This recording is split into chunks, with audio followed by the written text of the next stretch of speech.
Hey, welcome. I'm Chris Chase with the Western Flyer Foundation. This is episode 7 in the series of story shorts and outtakes from the Western Flyer. And this one we hear from Greg Friedrichs. If you've been following the channel since the very beginning, you've seen Greg a lot through all of my videos. He helped build that keel with Pete Stein in the very beginning, had a lot to do with the hull planking, and definitely had a ton to do with the corking of the hull. This is an outtake from the interview I did with Greg on his fishing vessel last year, right in the middle of all that corking. Greg and his wife have a really incredible setup. They go to Alaska every summer and he comes home and he shipwrights in the winter. They've been doing that cycle for almost 25 years. And in this outtake, he tells a story about his first fishing job in Alaska, falling in love with the scenery, the lifestyle, everything to do with going to Alaska. And ultimately, he and his wife buy a fishing vessel. They have a couple of different salmon trawlers. They currently own and operate a boat called the Aramente, which is a spectacular looking little wooden fishing trawler for Alaska. They're salmon trawlers in Alaska. And they do that cycle every year. They work as a shipwright all winter long, and about mid-April he starts to pack up his boat and he heads to Alaska to fish for silver salmon, king salmon. Comes back in the fall, puts the boat to bed, and goes back to being a shipwright. It's a great setup. And in this episode, this outtake, he tells a story about that first fishing job in Alaska. I think you're really going to enjoy it.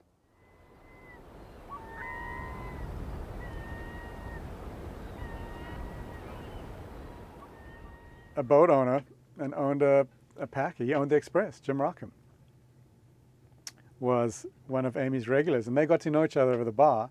And that spring, he asked if we wanted to go to Alaska for the summer tendering, and which is really right up my alley at that point.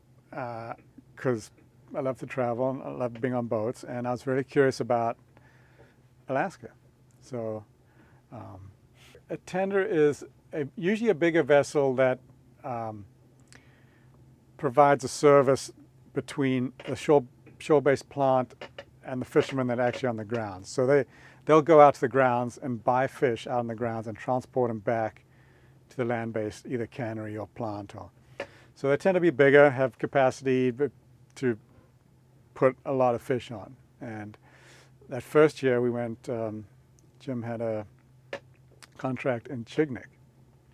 And so that was my first time to Alaska. And that's the thing about Alaska. A lot of people go once and never go back, or people go once and they always go back. And I was the second.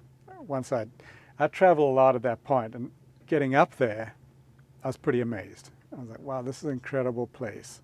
I've been I think there was one summer since that first year with Jim that I've not spent in Alaska. So that's over 20 years.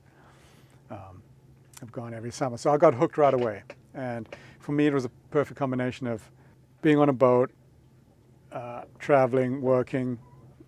I went back. I was taken by Alaska.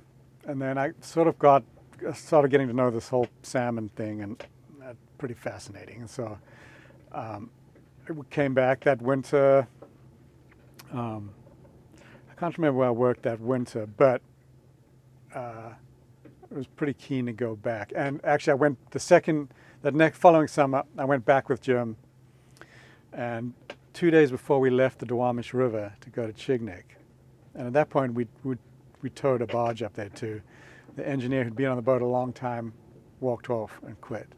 And I got an instant promotion a couple days before he left. So the second year I sailed as engineer. You know, Chignik out west is an amazing part of the world. There's nothing like it, and so pretty taken with the whole. But that was my way in. At that point, you know, I'd spent a lot of time on boats in the ocean. I was pretty hungry to step up and run a boat, and Jim could see that. I got offered a skipper's job my third summer going to Alaska, which was there was kind of an interesting story there. Jim knew someone who was looking for a skipper on a scow, and it was the Erling Jr. at that point, and he gave Jim, who owned the Erling Junior, a recommendation. He said, "I've got this guy who's ready to go on his own." And so Larry Lang called me up, and he said, "I'm looking for a skipper. Why don't you come to my house? I need to meet you." And I drove to Paulsbo, sat in his living room literally for probably half an hour. And he said, he asked me a few questions, and he said, "Yeah, this job's yours. The boat is on the ways in PA. And the contract starts on the 28th of June. There you go." And that was it. There was no, we didn't even go to the boat together. And so my first skipper's job, and the boat is on the ways in PA. I didn't know a thing about it. And it was pretty terrifying, actually. But so the learning curve was steep, but at that point I was ready to do it. So, I mean, looking back on it, it seemed really a bigger deal looking back on it than at the time. Although I do remember almost being physically ill at first when getting that boat out of PA, which is not an easy place to take a 80-foot scow out of. I had a stomach ache by the time I got to Seattle.